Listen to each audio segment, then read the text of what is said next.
Hey everyone, welcome back. Psychopath1c here. It's finally time to talk about Friday the 13th. Jason Takes Manhattan. I don't hate this movie, so don't think that, but a lot of people do, and I totally understand why, but for some reason I happen to like this movie, which I'll get to. Um, it's, I'm just gonna get right into it. It starts off, with uh, these two teens having sex, like most Friday the 13th movies. Um, and the guy decides to be a total buzzkill and tell the story of Jason Voorhees to his girlfriend, and she never heard anything about Jason Voorhees, and yet you live in Crystal Lake, you live close to Crystal Lake. How do you not know that? Um, and then we cut to a flashback of Jason drowning, going, "Mommy, mommy, don't go, help me, help me." Um, Out of all of the movies I've seen of Jason, Jason was deformed. Jason had no hair, and Jason, who he really didn't. He looked like he didn't really speak either. Like, he doesn't speak as an adult, of course, but from the looks of it, in the in the end of Friday the 13th Part One, we saw what Jason looked like. He had a misshapen head, he had a bulgy eye, and he had like an elongated mouth. Um, and sorry, that's my dog. And Jason does not look like a normal boy. Um, Mike OCP Communications actually said, "Hey, he looks like the fucking kid from Leave It to Beaver." Which version, the show or the movie? But anyways, I hated what they did with Jason as a kid. And then it cuts to scenes where he's actually in the water and he's deformed then. And that Rob Hedden, or Hedon, however you pronounce his name, must have done a lot of cocaine when he was making this film. Because I take it he's never seen the other Friday the 13th movies, and he's trying to say, oh, well, Jason was a normal little boy, and the reason he looks like that is because he drowned. The reason he looks deformed is because he drowned. Bullshit. If you're a fan of the Friday the 13th series like me, you know right off the bat, even if you're not a fan of the Friday the 13th, you still know Jason was deformed. Jason was. I'm trying not to be uh, so. Uh, what's the word? I'll just say this. I'm not trying to be mean, so don't think that. Um, he he wasn't really that.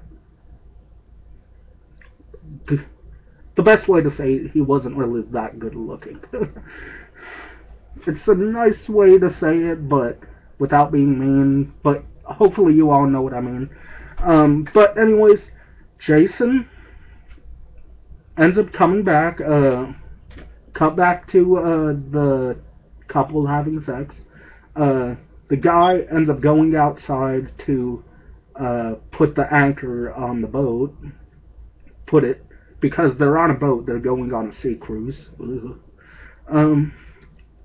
And for some reason, the anchor ends up hitting. It looks like a giant wire, like an industrial wire. it ends up hitting that, and it ends up electrocuting Jason, and it resurrects Jason. And the kid, if anybody remembers the seventh one, Jason's mask got broke. So the kid who told the story of Jason, he's got a hockey mask. And for some reason the mask does look yellow. Like, it's very lightly colored. It looks really yellow. It looks like somebody stained it. And the cheek chevrons are smaller. And the mask looked kind of off to me. Maybe it's just me, but I thought it looked a little off. Sorry, that's the train. I live close to a train, what can I say? And, Jason, ends up coming back to life. The guy and the girl are in the sack, getting freaky.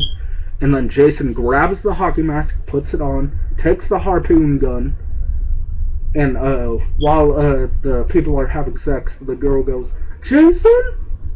And Jason ends up shooting a harpoon and misses. Misses! This is coming from the same killer who, in part 3, was wearing a mask, and he ended up shooting a harpoon, and it landed right in the girl's eye. If you miss when you're that close to a person, man, you're getting sloppy with your old age, Jason. Ooh, really sloppy. But anyways, he takes the harpoon out, and he takes the harpoon gun. He shoves it into the guy's stomach, and he takes the harpoon. The girl's running and hiding, and she hides in one of the cabins, one of those storage places on the boat. And he ends up opening it up, and very slowly punctures her stomach, and she dies. And then it cuts to the next day. Jason has pretty much hitched a ride onto the boat, and we find out the boat's going to New York for an end-of-year graduation for the kids who got good grades on their semesters, stuff like that. But I've never heard of any school doing a sea cruise thing for an end-of-year graduation thing. Maybe that's just me, but my school never did it. I don't know anybody else who had schools that did it, because I've come into no contact with those kind of people, because I didn't even know schools did that. Maybe they don't. Maybe Rob Hedden made it up entirely on the spot. So Jason, you see Jason holding onto the anchor, and he's looking around, and for some reason he's wearing black gloves. In the sixth one he wore yellow gloves. In the seventh one, I can't really remember if he wore gloves or not. But in this one he's got black gloves. Anyways, it doesn't explain itself, so what's the point in asking the question if you don't have an answer? He's holding on to the anchor, and we get introduced to our heroine, Rennie, played by, what is her name? I think I should say it. Good thing I have the Blu-rays. I don't have the Blu-ray of Part 8, though. Okay.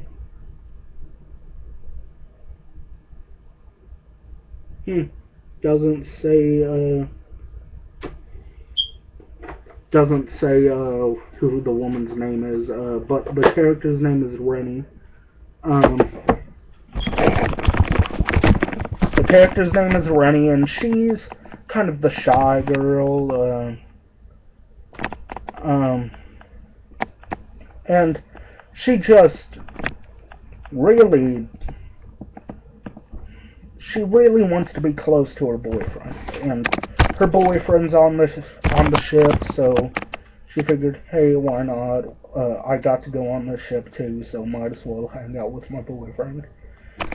And the teacher, one of the teachers, drives her to the boat. The teacher gives her like this pen that was supposedly used by Stephen King. Just had to throw Stephen King somewhere in that movie, did he? So, Winnie ends up going on the cruise ship, and Sean ends up giving her a necklace of the Statue of Liberty. And that's pretty nice. And then we're introduced to her Uncle Charles, who's, I think he's supposed to be the headmaster of this high school. And he is made out to be a really unlikable person, and when it gets to the middle of the movie, you really start to hate him. And he's like, you shouldn't be on this ship. You're afraid of water. And then what ends up happening is the ship goes off. The ship sets sail. And I'm like, well, it's a little too late for that now. So, yeah. We also got introductions to the character Julius, who's supposed to be like a good boxer, which ends up leading to a very funny scene. Like, I laughed at this scene, which I'll get to. We get introduced to a rocker girl, who gets killed by a guitar. I think she gets her... No, you don't get that cool of deaths in this movie. I was gonna say maybe she gets her head cut off by the axe, but no, I think she just pretty much gets knocked back and killed by the guitar. But anyways, those are pretty much our heroes and victims. So, pretty much the storyline is really paper thin. Kids go to New York. Jason somehow makes it onto the ship. People get slaughtered. The last 5 minutes, 5, 10, maybe 15 minutes take place in New York. Maybe 18 minutes. But this is borderline false advertising. It says Jason Takes Manhattan. The trailers showed Jason in Manhattan. And there's that famous poster of the I Love New York thing with a Jason cutting through the heart. I thought that was pretty cool.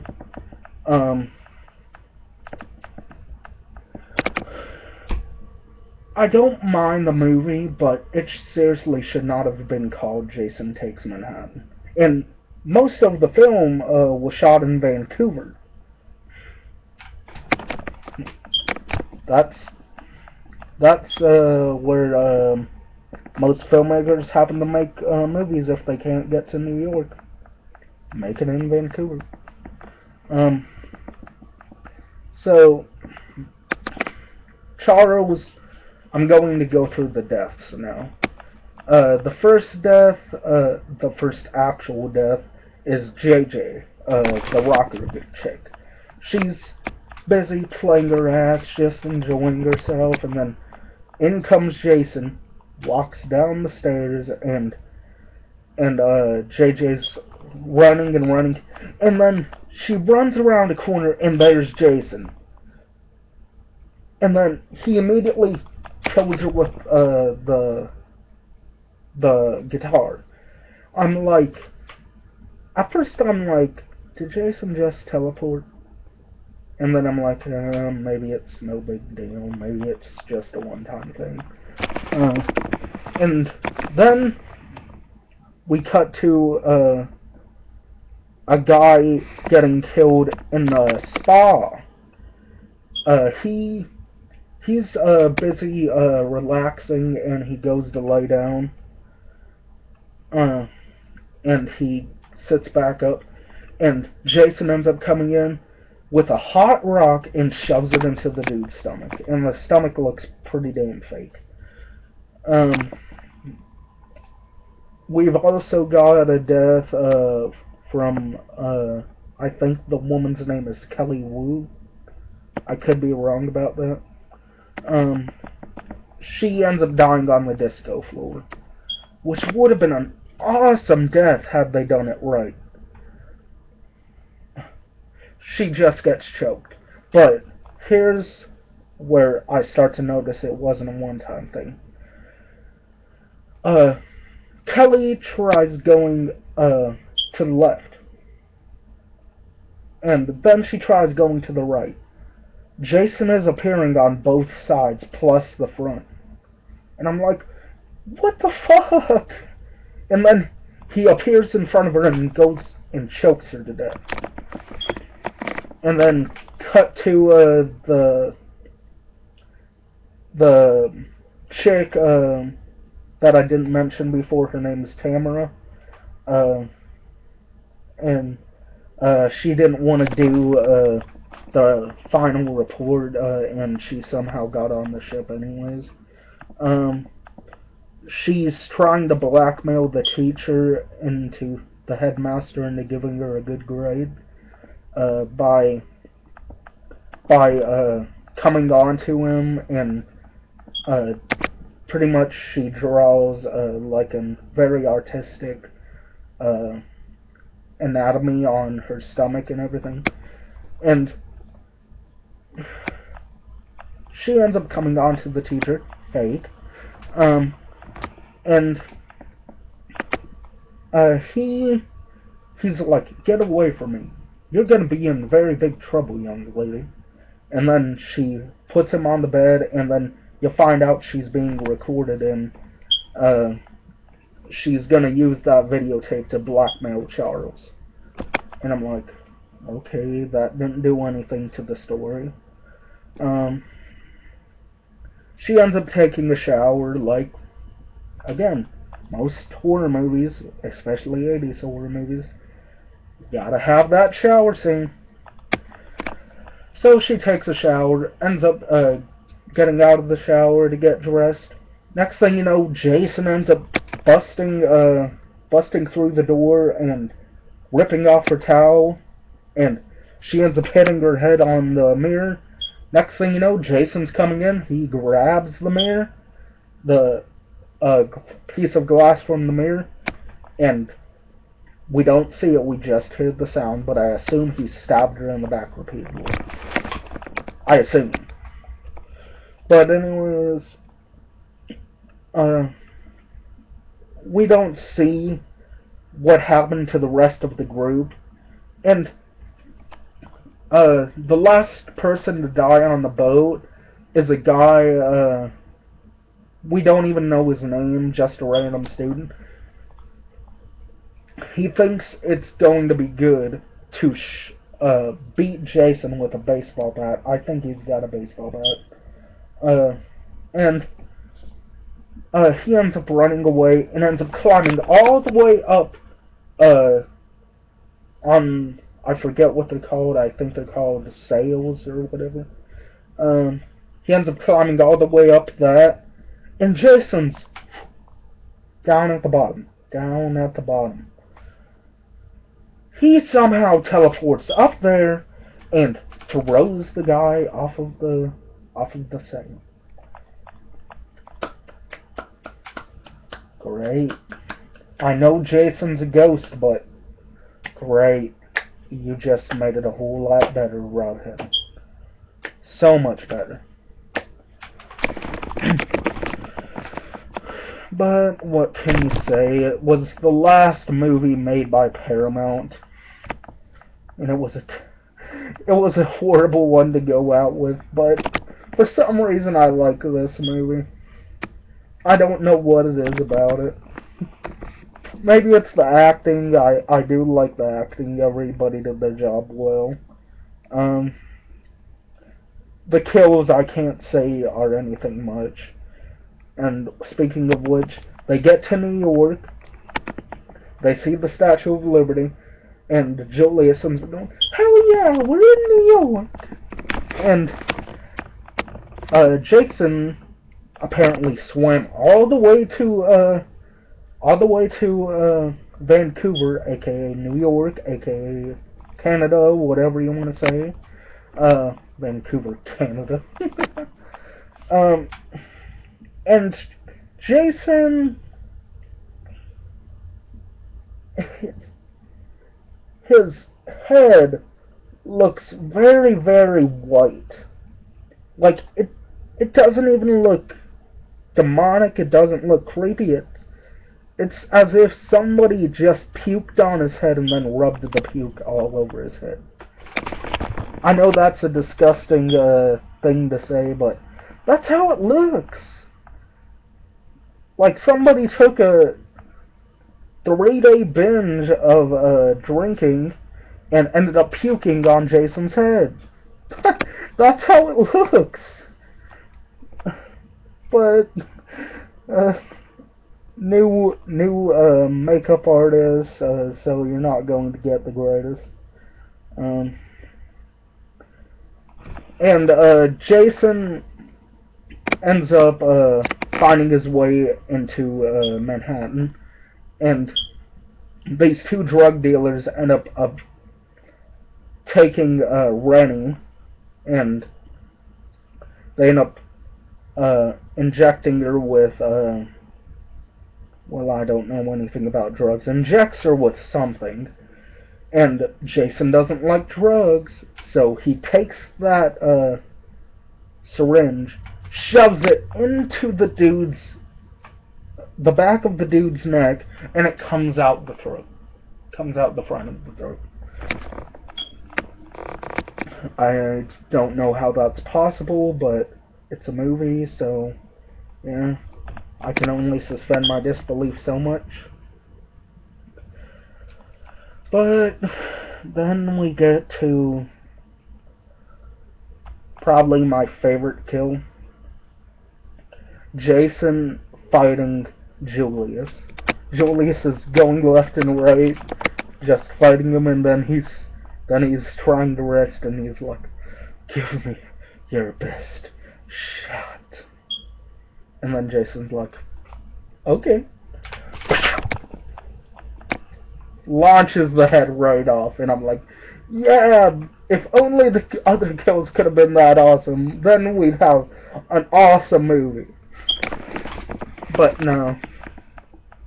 And then the head shows up later and looks like shit. It looks like a G.I. Joe hit. Like, you know, the old G.I. Joe toys that, they're not really all that good looking to look at, and somehow kids thought they were cool. Hey, I grew up on G.I. Joe. I thought they were pretty cool.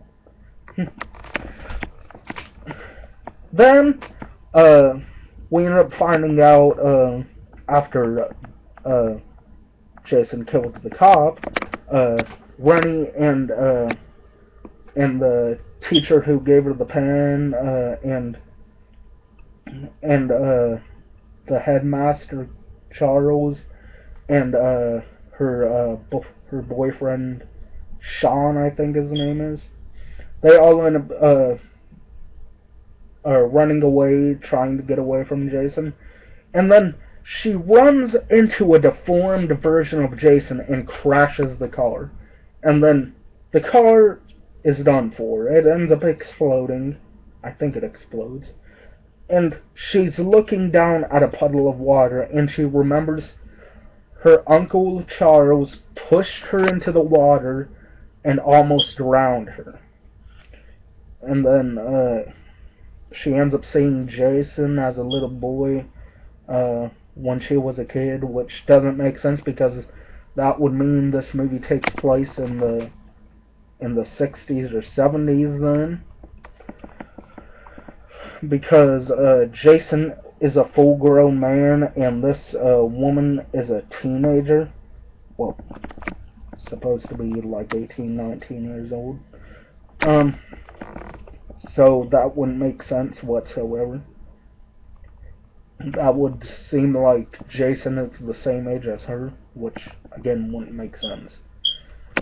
But anyways, it's a movie. It's a movie that was made a year or so after the 7th one, and they pushed it out too soon.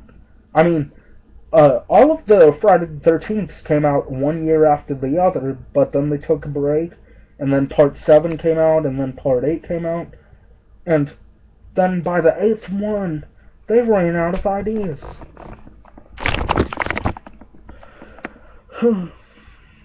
And Charles ends up getting a pretty lame death. Jason ends up chasing Charles, and what happens is he ends up stopping, and Charles keeps on running, and he runs into the warehouse, gets to the top floor, and Jason throws him out the window. What's with Jason and teleportation in this movie? Seriously, am I missing something, which I don't think I am? Is Rob Hedden trying to say that Jason is, I mean, I know Jason's a ghost. It's right there when you see the first film. Jason is a ghost. He died when he was a child. Some people say he didn't die. Like, that calls into question, like, how was he able to get an adult body in the second movie? Good question. I don't know. I guess even in hell, well, Jason didn't go to hell. I guess even in the afterlife, your body still grows or something like that. I know it's a stupid thing, but hey, gotta make our own ideas. But anyways, I forget how the teacher who gave Winnie the pen, I forget how she dies.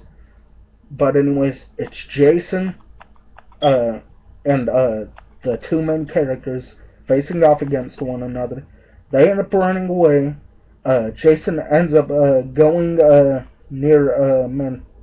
going into the middle of Manhattan, and ends up kicking the stereo away from some gang members, and they're like, "Hey, dude!" And they end up pulling out knives, and then Jason goes, and then looks out the screen like, and then walks off. And I'm like, yeah. And the guys end up going like, "Oh, it's cool, man. It's cool. It's cool." I laughed out loud at that. And then the fight ends up leading into a sewer. Oh, before that, the kids end up going into a cafe, and there's a waiter there who's played by Ken Kersinger, Jason from Freddy vs. Jason. Let's think about how Kane Hodder thought about that. Roll the clip! No, I'm just kidding, I don't have the clip. Otherwise I would.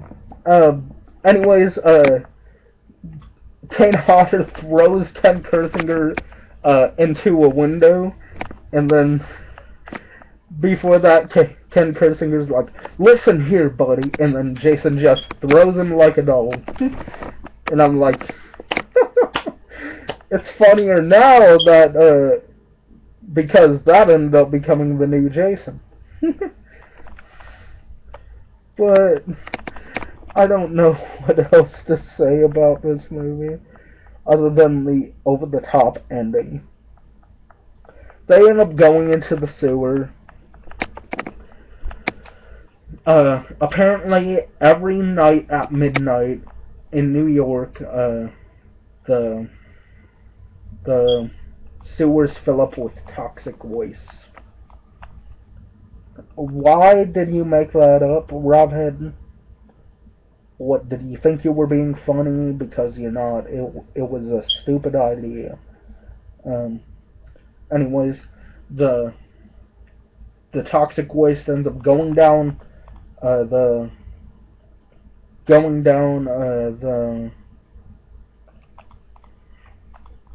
sewer, and Jason takes off his mask because a little bit of the toxic waste ends up melting his mask, so he pulls it off, and we see a terrible looking Jason. He's got like,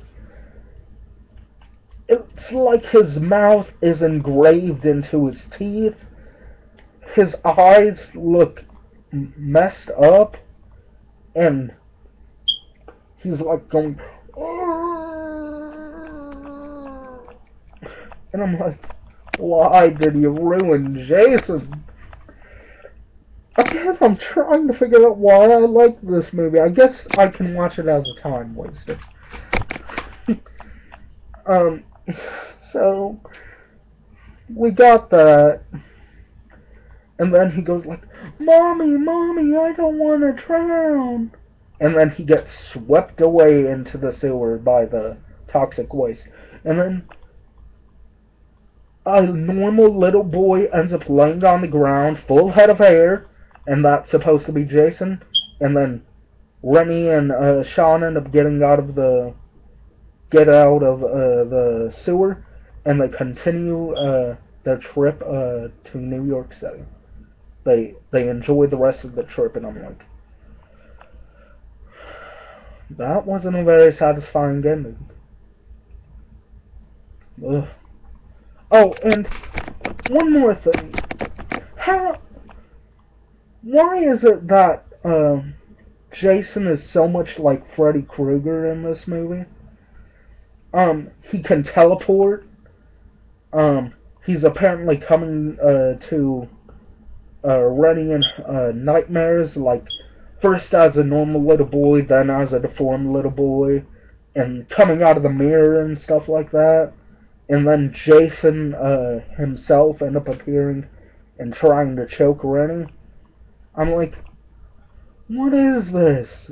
Is this like saying, oh, Jason and Freddy are the same thing? And I'm like, no, they're not. So anyways, this is Psychopath1c signing off. What do I give Friday the 13th Part 8? I give it a 4 out of 10, because the acting was good, the head scene was good, and I thought the scene with Ken Gersinger was pretty funny, so 4 out of 10, that's all I can say about this film.